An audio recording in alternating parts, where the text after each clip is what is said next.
السلام عليكم، كي راكم دايرين البنات؟ نتمنى ان شاء الله تكونوا كاع بخير وانتم تشاهدوا في هذا الفيديو لنهار اليوم.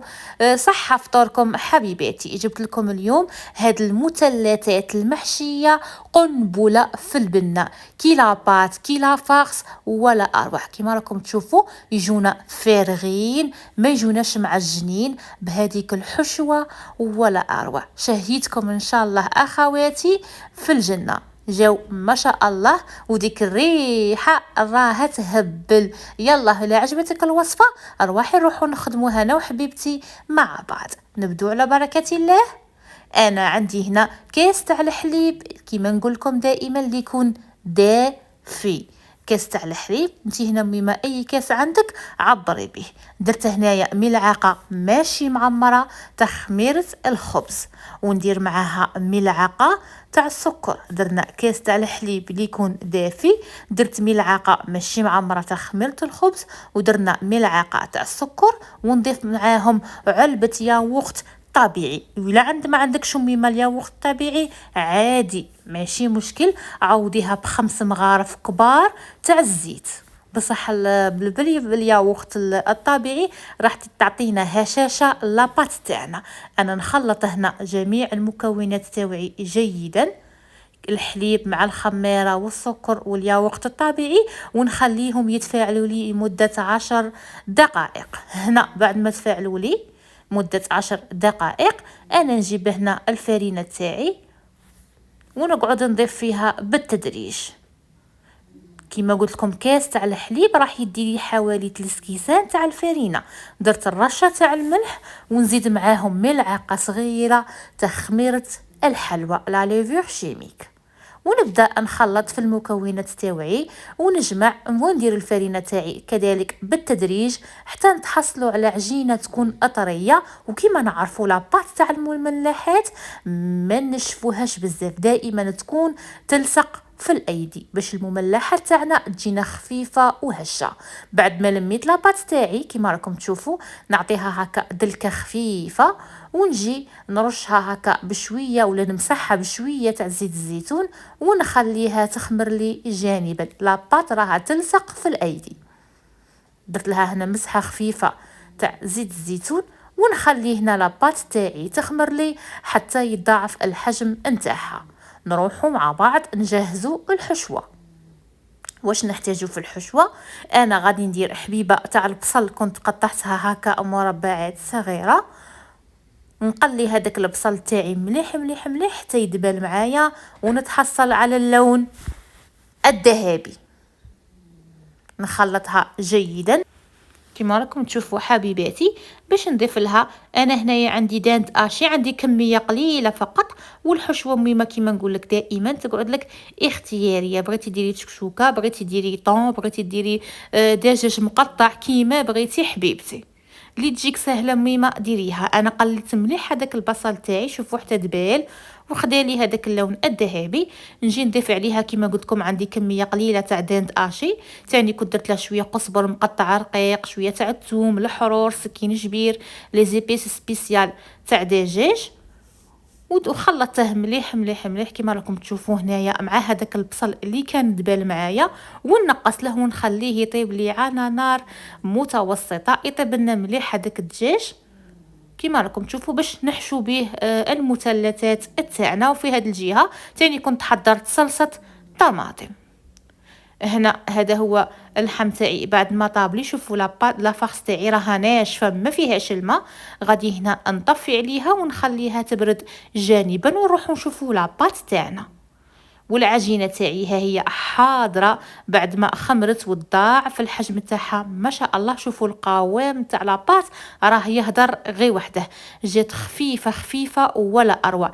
هنا نقسمها الى قسمين. هنا ممكن انا غادي نقسمها باش تساعدني في العمل، نحلها هكا مستطيل كيما بغيتي انت تحليها كاع، تحليها كبيره وتقسميها على 2 لك الاختيار.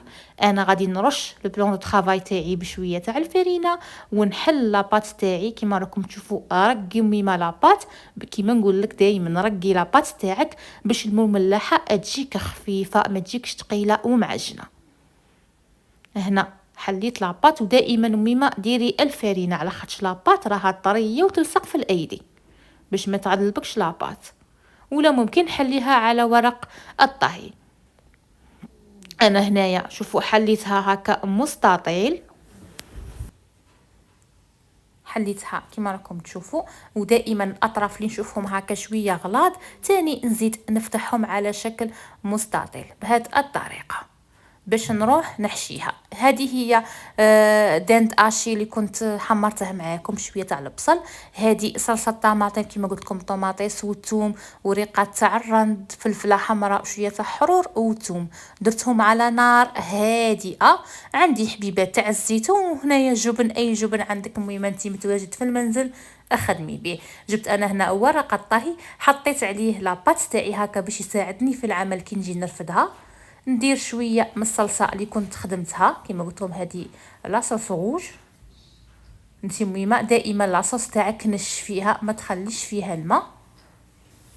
ونزيد تاني نضيف لها هذيك الحشوه اللي خدمناها. في هذه المرحله ممكن انت مهمه ديري طون، ديري هكا شكشوكه تاع بصل وطماطم وزيتون ولا فلفله كيما بغيتي. ممكن ديري كفته دجاج مقطع كيما بغيتي حبيبتي. انا كانت عندي كميه قليله كما راكم تشوفوا راني خدمت بها وجات بنينه. وهنا عندي هكا درت هاد المربعات تاع الكامونبير. انتي اي جبن عندك حبيبتي اخدمي به، ما تتقيديش بالوصفه. جبن مبشور ولا اي جبن عندك ديريه. هنا غادي نجي نبلع لاباط تاعي بهاد الطريقه ونضرك عليها مليح مليح من الاطراف. على قلت لكم ما توصلوش لاصوص حتى الاسفل، ديروها خلوا لها بلاصه باش من بعد غادي نقطعوا كاع هذاك الزائد اللي ما فيه والو. وصفه سهله وخفيفه وبسيطه، وهذا ما يوالم يومياتنا الرمضانيه، واكيد بنينه كاع من هذا الشيء بنينه. نجي هنايا نقلع هذوك الاطراف نقطعهم هكا بالموس بس ما فيهم والو، نقلعوهم. وندي لاباط تاعي نحطها ولا الخبيزه تاعي نحطها على المول اللي غادي نخدم فيه. نجي هنايا هكا نسوي لها مليح مليح. هذاك غير الفخوماج هكا راه يبان لي من لاباط، دوك من بعد كاع يذوب معانا في الفرن. نجيب انا هنايا الكريه الثانيه هكا تاني حليتها. نسرع لكم هكا الفيديو باش ما يجيكمش طويل. هنا تاني حليتها، درت تاني شويه تاع الصلصه كيما خدمنا في الاولى، وندير تاني شويه هنايا تاع الكفته والفخوماج. وصفه سهله وخفيفه واكيد بالخف نوجدوها، بالخف ديريها ما شاء الله عليها. نبدلو هكا شويه من البوريك. نجيب ندير هنايا هذاك الجبن تاعي ونبلع لاباط كيما بلعناها في المره الاولى. وكيما نقول لكم دائما لاباط تاعنا غير تخدميها ميمه ديريكتومون طيبيها، ما تخليهاش تخمر تاني باش ما تجيكش المثلثات ما يجوكش معجنين ويجوك غلاظ، باش يجوك خفاف ويجوك فارغين من الداخل. يا بروحها انت تقولي تخدمي فيها هي ديجا راهي تطلع معاك. نسوي لها مليح هكا الاطراف ونجي تاني نقلع لها هذاك نقلع لها هذاك الزائد بواسطه السكين. هنا في هذه المرحله كنت سخنت الفرن تاعي يحمالي درجه 150.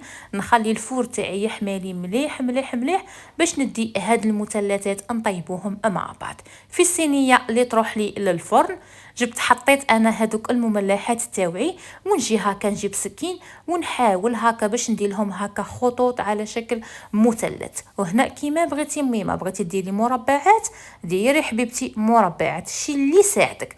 انا درت مثلثات هكا صغيره ودرت مثلثات كبيره، وانتيا كيما بغيتي الزينه. وما توصليش هنا الموس للاسفل باش ما يخرجش معك هذاك الجبن ويخرج من لاباط، تنحل ويخرج لك من لاباط. نجيب انا هنا صفار تاع حبه بيض، درت لها ملعقه تاع حليب، خلطتهم مليح مليح ودوك نطلي كاع الوجه تاع المثلثات التاوعي. وصفه سهله وخفيفه وبنينه. ولا وصلتي معايا ميمه حتى لهنا ما تنسينيش اختاه طلعي ديري الجيم، ما تنسونيش بالاشتراك في قناتي. ونقول خواتاتي تاني اللي دخلوا عندي جدد نقول لهم مرحبا بكم، وشكرا لكل وحده فيكم شافت الفيديو تاعي وخلات لي تعليق. هنا غادي ندير الحبيبات تاع الزيتون، وكيما نقول لكم يما التزيين يقعد لك دائما اختياري. عطيتها رشه خفيفه بالسانوج، ونزيد لها تاني رشه بالجنجلان. هنا كان عندي جنجلان ابيض، وانتي ميما اي شيء عندك زيني به. هنا هادو هما المثلثات تاعي، مثلثات عفوا المحشيه، راهم واجدين معانا. وكيما قلت لك غير نديروا لهم صفار البيض ديريكتومون، ندوهم للفور يطيبوا معانا، نطيبوهم من الاسفل وكي نشوفوهم حمارولنا نزيدوا نطيبوهم من الاعلى. يلا يلا ندوهم الى الفور باش نشوفوهم انا وخواتاتي على طاوله التقديم. وهنا حبيبتي ها هما المثلثات المحشيه. شنقولكم ديك الريحه اللي راها طالعه، جو ولا اروع، جو خفاف بنان بهذيك الحشوه بديك العجينه الهشه الذوب الذوبان. كما راكم تشوفوا راها الصوره واضحه. خليتهم هنا حماروا لي وخداو لي هذاك اللون ما شاء الله ذهبي. انا هكا نبغي نحمرهم مليح مليح. دوك تشوفوا هنا نجيب سكين ونقطع معكم هنايا مثلث باش تشوفوهم كي جاو ما شاء الله. غير ما تراطيش حبيبتي وجربيهم وخلي لي رايك في التعليقات. يجوا بنان وخفاف ما شاء الله. شوفوا نجيب لكم هنا مثلث، شوفوا ما شاء الله خداونا هذاك اللون الذهبي مع هذيك الحشوه وهذاك الجبن راه يذوب الذوبان. شوفوا ميم لاباط ما شاء الله عليها خفيفه كيما القطن. هذه هي كانت الوصفه تاعي تاع نهار اليوم، جات ولا اروع. شوفوا ما شاء الله مع هذيك الصلصه كيلا فارس كيلا بات الذوب ذوبان بقى عجينه قطنيه ولا اروع. شهيتكم ان شاء الله اخواتي في الجنه. شوفوا ما شاء الله، غير جربيهم ميمه وخلي لي رايك في التعليقات. وهاد العجينه تخدمي بيها اي مملحه تخطر على بالك، عجينه روعه. شاهدكم ان شاء الله حبيباتي في الجنه. وكما العاده والعوايد نجيب انا هكا مثلث نقسمه معاكم. شوفوا يجونا فارغين من الداخل ما يجوناش معجنين. نفتحها معاكم تشوفوها راها عاده حاميه تشنشن راكم تشوفوا ما شاء الله عليها. هذه هو ولا هذه هي الوصفه تاعي تاع نهار اليوم اخواتي حبيباتي. ما بقى لي الا نقول لكم تهلاو في رواحكم والى الملتقى ان شاء الله. مع السلامه.